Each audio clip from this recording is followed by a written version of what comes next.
Samir Əfsəroğlu deyir ki,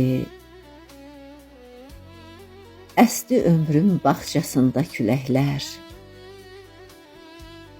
ən son qalan arzuları apardı.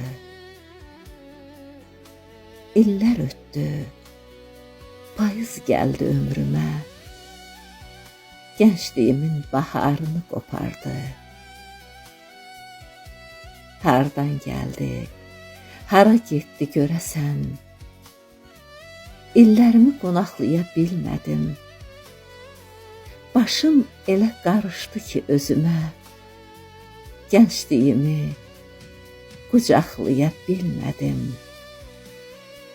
Gəncliyimi qucaqlaya bilmədim.